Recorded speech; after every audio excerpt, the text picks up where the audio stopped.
안녕하세요 여러분. 한 주간도 잘 지내셨나요? 지난주 미국은 한동안 어수선했던 관세 문제와 불체자 문제, 그리고 우크라이나 전쟁 상황 등이 그전과 비교해서 조금은 소강 상태를 보이면서 비교적 조용했던 한 주가 아니었나 생각합니다. 그래서 주식시장도 지난주 구거래일의 상승을 이어갔는데요.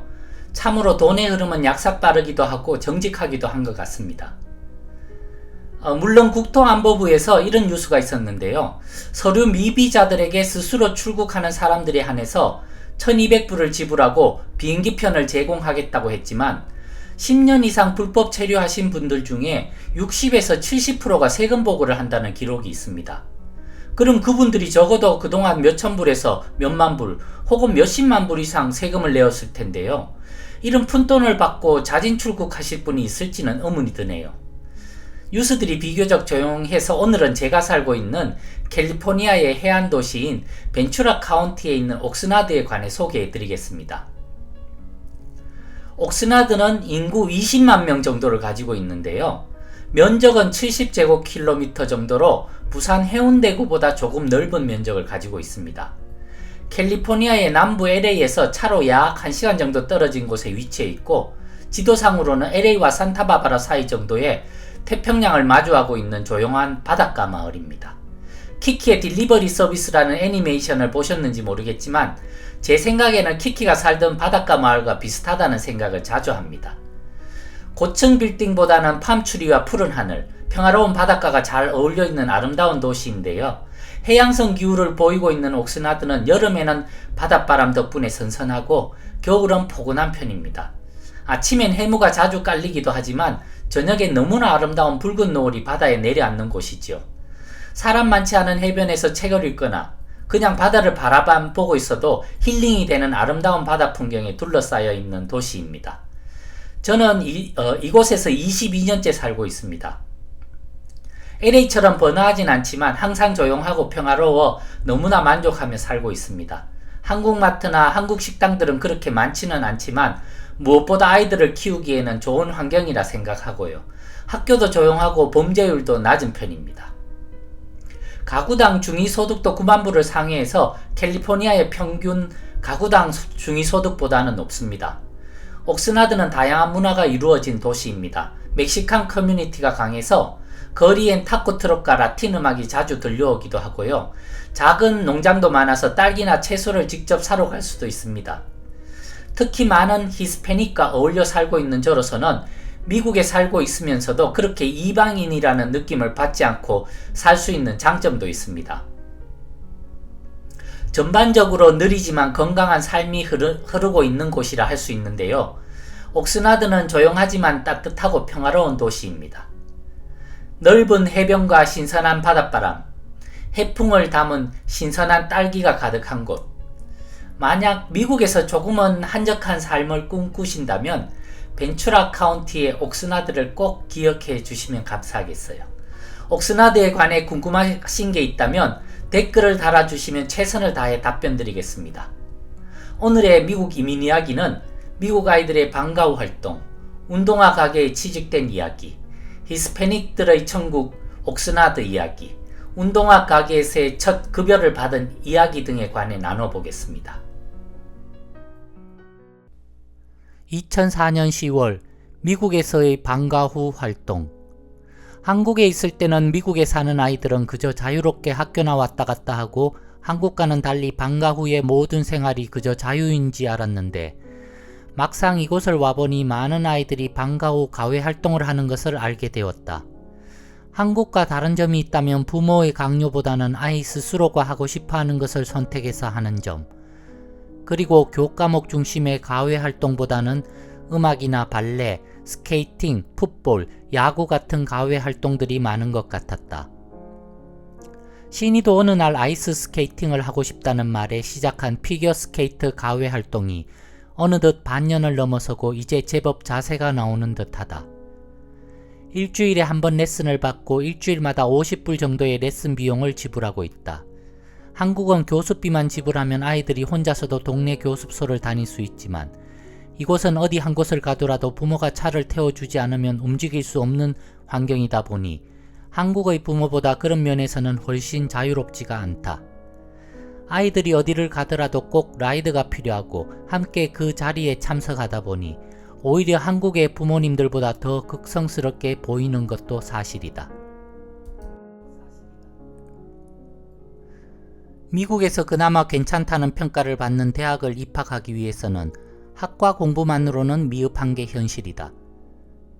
중고등학교 시절의 봉사활동 기록이나 스포츠, 예술 분야의 시상 내역, 그 학생의 사회성의 흔적이나 내신 성적 등을 종합하여 입학을 결정하는 곳이 많기 때문에 한국에서 상상하던 모습과는 사뭇 다른 학생들의 방과후 모습들을 목격할 수 있다.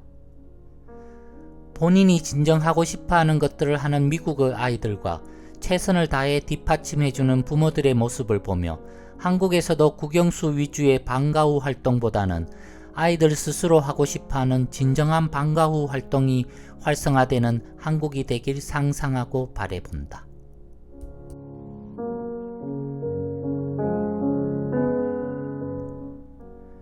2004년 10월 변화, 그 매력스러운 이름.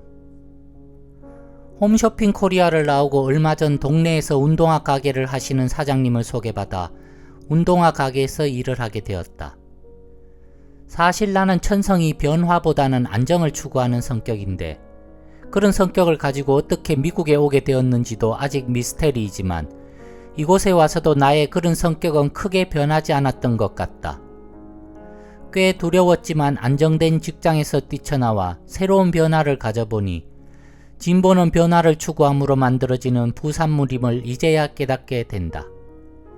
회사를 나오고 한 달, 그리 긴 시간은 아니지만 미국에 와서 처음으로 현지인들을 상대로 운동화를 팔면서 어떻게 어디서 물건을 구입하는지, 물건을 팔기 위해서는 어떤 대화가 필요한지 등등을 알게 되니 하루하루가 새로운 도전의 나날이다. 감사하게도 내 생각에 나는 어릴 때부터 인복이 있었던 것 같다. 나를 고용해 주신 운동화 가게의 사장님도 인간적으로 나를 많이 배려해 주시고 이곳에서 함께 일하는 종업원들도 모든 것에 서툰 나를 잘 이해해 주는 착한 아이들 같다. 아직은 현지인들을 상대로 하는 모든 일들이 낯설고 어설프게 일을 처리하고 있지만 빨리 모든 일들을 배우고 관리하여 좀 더 큰 변화의 꿈을 가져보고 싶다는 욕심이 생겨난다. 2004년 10월 히스패닉들의 천국 옥스나드. 자격지심인지는 모르겠지만 홈쇼핑 코리아를 나오고 한 달간 집에서 허송세월을 하고 있을 때는 신이 엄마의 얼굴이 무섭게만 보이더니 다시 출근을 시작한 지금은 신이 엄마의 얼굴이 천사로 변한 듯하다. 미국에서의 생활이 어찌 보면 하루 벌어 하루 먹고 살아가는 게 현실이다 보니 신이 엄마의 무서운 얼굴도 이해될 수밖에 없다. 가정이 있는 삶을 살아가는 가장에게 직장이 있다는 것이 얼마나 중요한지, 특히 미국에서의 삶에서의 직장의 의미가 얼마나 중요한지 이번 한 달간의 실직 기간을 통해 다시 한번 깨닫게 된다. 요즘 신이 엄마는 스시 레스토랑에 오전 10시에 출근을 하여 오후 4시에 퇴근을 하고 퇴근과 동시에 오후 2시에 수업을 마치고 학교에 남아 애프터스쿨을 하고 있는 신이를 데리고 집으로 돌아온다. 난 오후 2시에 운동화 가게로 출근을 하고 저녁 9시경에 퇴근을 하고 있다. 우리 동네는 특히 딸기 농사로 유명한 지역이라 히스패닉들이 많이 상주하며 농사일을 하고 있다. 그러다 보니 영어가 아닌 스페인어를 요즘은 더 많이 접하고 배워야 할 형편이다. 히스패닉들도 한국인과 닮은 점이 많아 자식을 위해서는 돈을 아까워하지 않은 듯 보였다. 60불에서 100불 이상 하는 운동화를 자식들을 위해 쉽게 사주는 것을 보면 어쩌면 우리들보다 통이 더 큰 듯하다. 우리 사장님은 현재 운동화 가게 외에도 여성복 가게를 함께 운영하고 있다.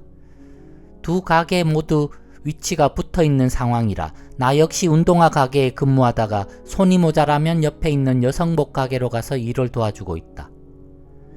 이곳에 정착을 한 대부분의 한국분들의 모습들이 비슷하지만 우리 사장님 역시 많은 고생 끝에 지금은 대형 운동화 가게를 두 곳 운영하고 있고 여성복 가게의 규모도 작지가 않다. 출근과 함께 운동화 박스를 정리하고 흩어진 옷들을 정리하는 게 지금의 임무이긴 하지만 차근차근 작은 일부터 배워나가다 보면 나에게 더 많은 일들이 주어지며 더 많은 일들이 익숙해지길 기대해 본다. 2004년 10월 운동화와 천불. 운동화 가게에 취직하여 오늘 처음으로 보름간 일한 급여를 받았다. 특별히 신발이 편해 보이지 않는다며 나이키 운동화 한 켤레도 사장님이 선물로 주셨다. 아직 아는 것이 많이 없어서 특별히 힘든 것도 없는데 사장님이 이것저것을 챙겨주시니 오히려 부담스럽기까지 하다. 내가 받는 급여와 신이 엄마가 받는 급여, 그리고 교회에서 지휘와 반주를 하여 받는 돈들을 합치면 다행히 생활에는 큰 어려움이 없다. 사실 많은 돈이라고는 할 수 없지만 한국에서 이민 온 지 2년 정도의 시간에 이렇게나마 경제적으로 어느 정도 안정을 얻을 수 있음에 감사드리고 싶다. 오늘은 대체적으로 한가에서 사장님과 이런저런 얘기를 나눌 시간이 많았다. 사장님 내외부는 15년 전에 미국에 이민을 오셔서 1년 정도는 2시간이 넘는 가게로 출퇴근을 하셨고 주말마다는 애리조나에 있는 야외 시장에 가서 장사를 하셨다고 하니 나의 지금까지의 고생이 부끄러워진다. 특히 무엇을 위해 미국에 왔으며 또 지금 무엇에 목표를 맞추고 있는지만 잊어버리지 않는다면 절대 실패와 좌절은 없을 것이라는 사장님의 말씀이 다시 한번 나에게 힘을 주는 듯하다. 나를 위해 그리고 나의 일터를 위해 오늘 선물해 주신 운동화를 다시 신으며 최선을 다해 미래를 뜀박질해 나가야겠다.